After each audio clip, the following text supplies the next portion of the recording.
Hey, good morning, everybody. It is 9 a.m. Thanks for tuning into Daybreak Plus on WGRZ Plus, where we're here for the next half hour. And we want to begin with some breaking news of a bad crash right on one of the Grand Island bridges.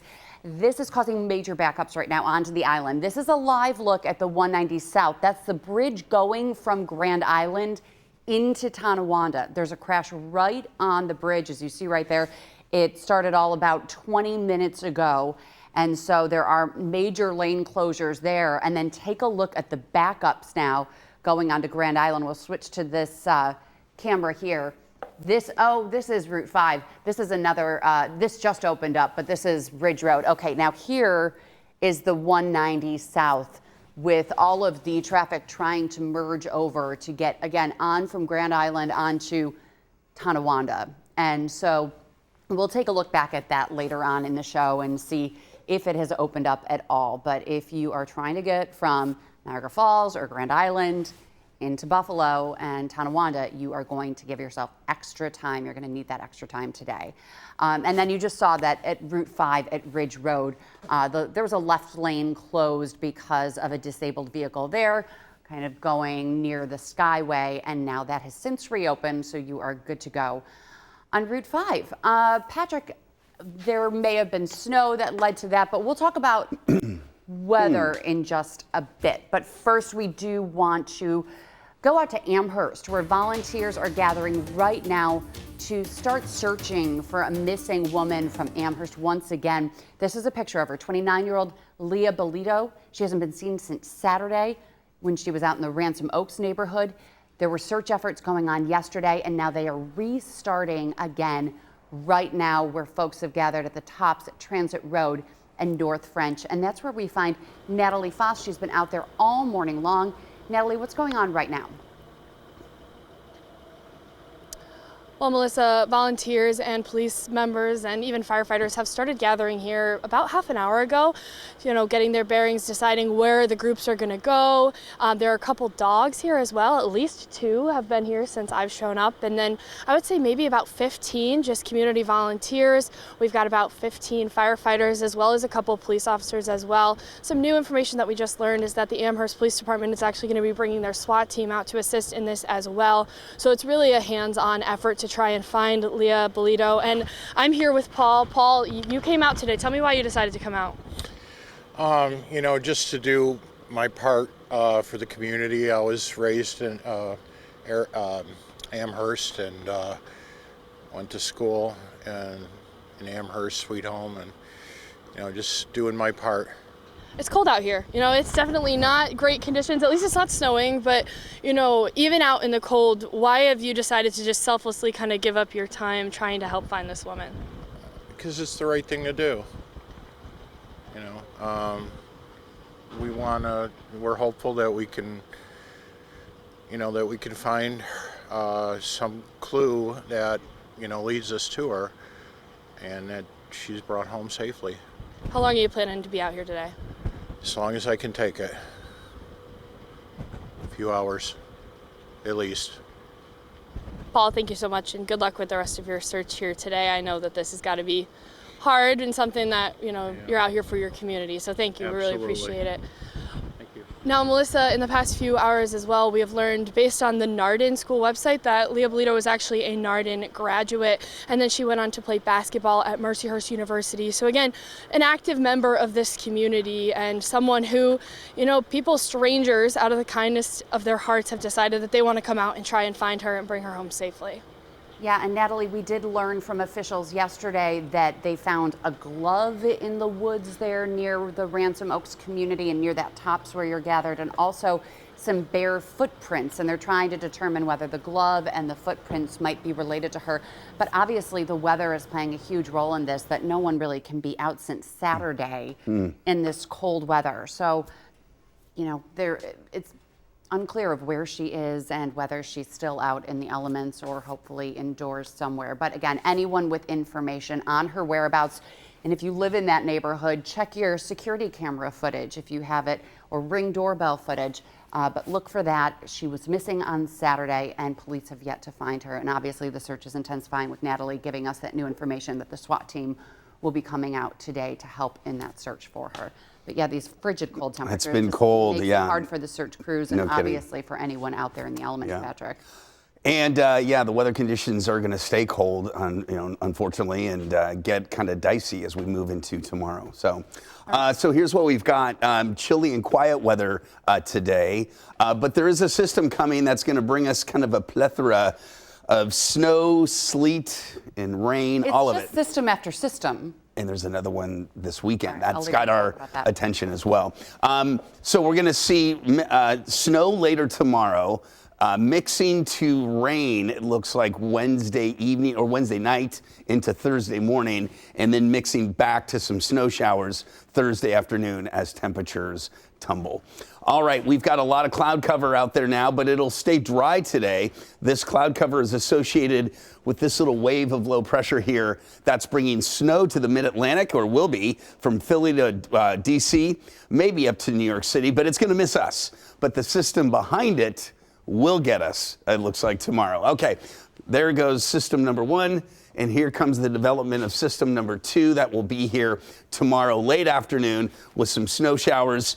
And then as the system lifts to the north, we're going to get into the warm side of it. So we're going to see rain here, maybe even some freezing rain to rain, it looks like Wednesday night. And then on Thursday, we'll begin to see temperatures fall back, the winds pick up, and a few scattered snow showers. So here's a closer look.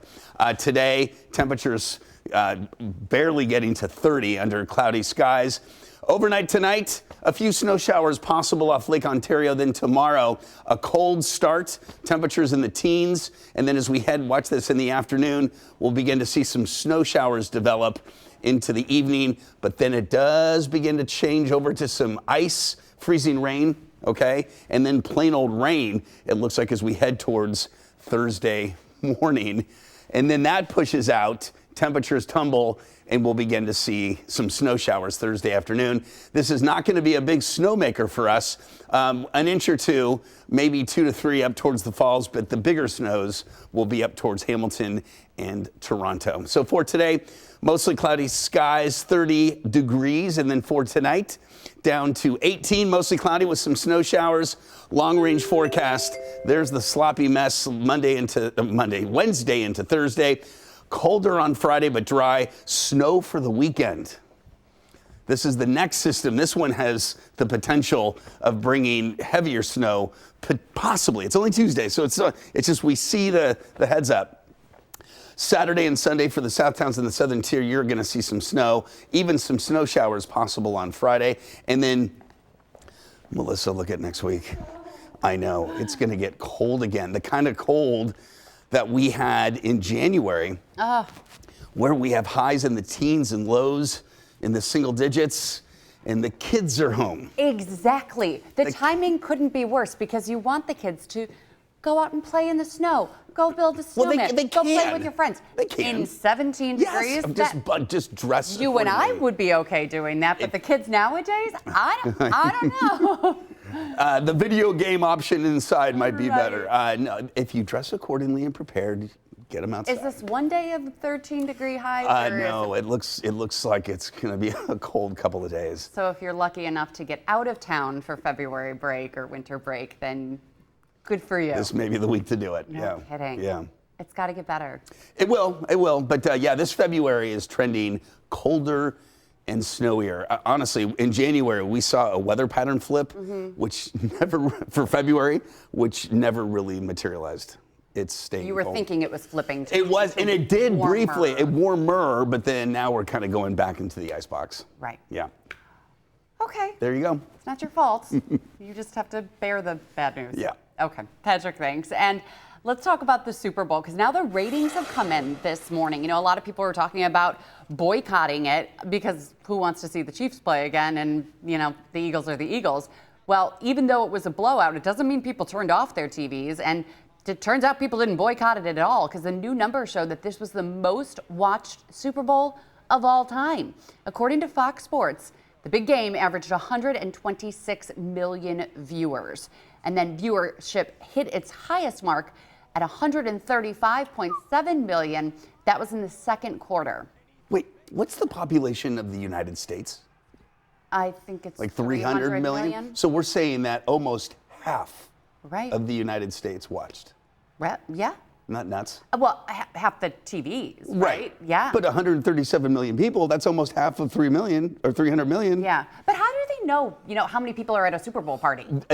When you oh, that's true. Right. The televisions that are registered with Nielsen, they know how many people live in that household. But yes, how many people at a party, at a bar. Right, because it really could be more than that if people are gathering around one TV and there's 30 people around that one TV. So shockingly, this was the most watched Super Bowl of all time. It beat last year's, which was also a record, beat it by about 2%. Right.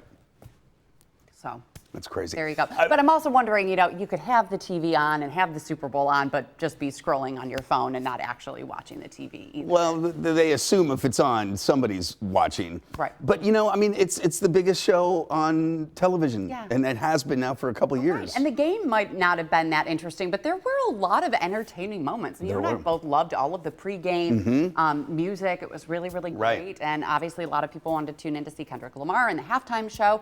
And just to see the Chiefs lose, too, was kind of fun to watch as a Your Bill fan. thoughts on the halftime show? I need a lot more time to talk about it. But I am a fan of rap music. I do like Kendrick Lamar. I do like his music. I thought that it was good. I thought there were a lot of choreography. That was kind of cool. Right, and a lot of subtle or not so subtle undertones about racism in America and some political, he got a message across, teasing to Not Like Us, which is his most famous song that just won Grammys, and the disses on Drake. He kind of teased throughout it and then gave everyone what they wanted. But it was a little slow to start. Yeah.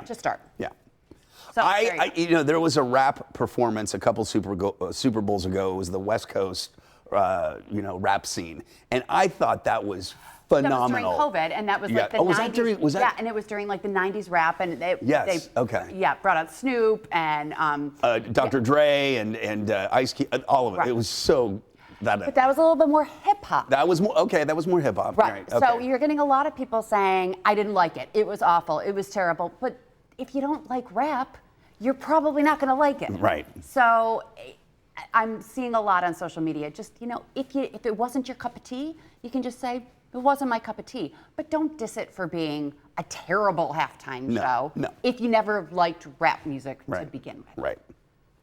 Aren't you glad you asked? It sure wasn't Prince from like 10 years ago, which was the all-time greatest halftime show I think a lot of people agree with that. Yeah. And Michael Jackson. Yeah. Oh, my God. When was that? We Are the World. Wasn't that? No. The other. Never mind. I'll get back to that. We'll talk about it tomorrow. Okay. I know which one I'm thinking We Are of. the World was in 1985. Well, right, and that was the video, but wasn't there, didn't he sing it during a halftime show? I don't know. Okay. We'll find out. We'll find out. Okay. Moving on.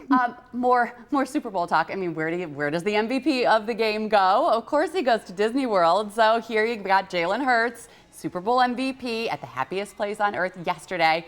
He was honored after the Eagles beat the Chiefs 40-22. Celebrations are going to continue on Valentine's Day. The city of brotherly love will be celebrating with their Super Bowl parade. Lots of green instead of red on Valentine's Day. Yes. Weather in Philly, you said this week is not looking good. Well, they're going to get snow today, but on Friday, they should be able to. There's a system coming, but it won't get there until later Friday night into Saturday. So it should be okay. I wonder if he likes going. Like, all of his teammates are like celebrating right now, and he's going to. He's kind of right. I wonder if they're like, okay. I mean, lucky. I mean, that's a wonderful. The fact that he gets to go to Disneyland is great. But do you think he's like, wait a minute, I kind of want to be with my buddies? Disney World anytime he wants, right? Just making maybe it was like a 4-hour appearance and then he left. That's go be with his buddies. Maybe so. Super Bowl, Josh Allen obviously wasn't in the big game, but he did make an appearance in a commercial. Yeah, he was in a commercial for, of all things, the University of Wyoming. And that commercial is called Where Real MVPs Are Made. Take a look. Where do legends come from? Some start as dreamers, even after they're turned down again and again. But everyone deserves a chance to prove themselves. This is the place that gave me an opportunity to come here and play the game that I love. At the University of Wyoming, we're the team that believes you can do anything. This is where underdogs come to shine and where real MVPs are made. I think a lot of kids might want to go to the University of Wyoming. Well, Laramie, I've been there, is a beautiful place. I mean, it's a little remote, you know.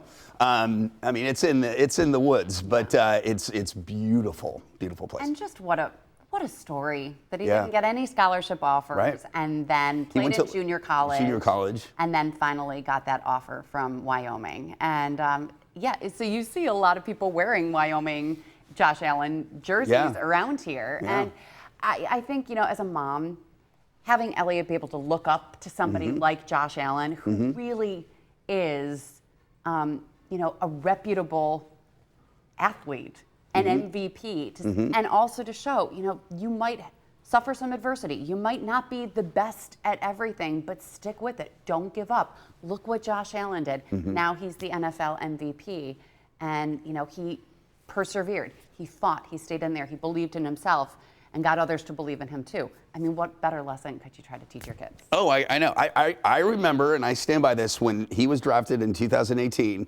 and when the commissioner came out and said with the 7th pick, the Buffalo Bills choose Josh, and there was either Rosen or Allen, and I will admit, I was totally for Allen, just because I feel like Josh Rosen was a good player. He just didn't have to fight as hard to get to where he was, and Josh Allen did. And now Josh Allen is just such a good representative of Buffalo. He's got that Buffalo mentality, the pull yourself up by the bootstraps and show what you can do. When others don't believe in you, show that you can be an MVP. And it's just so Buffalo. We'll be right back after this.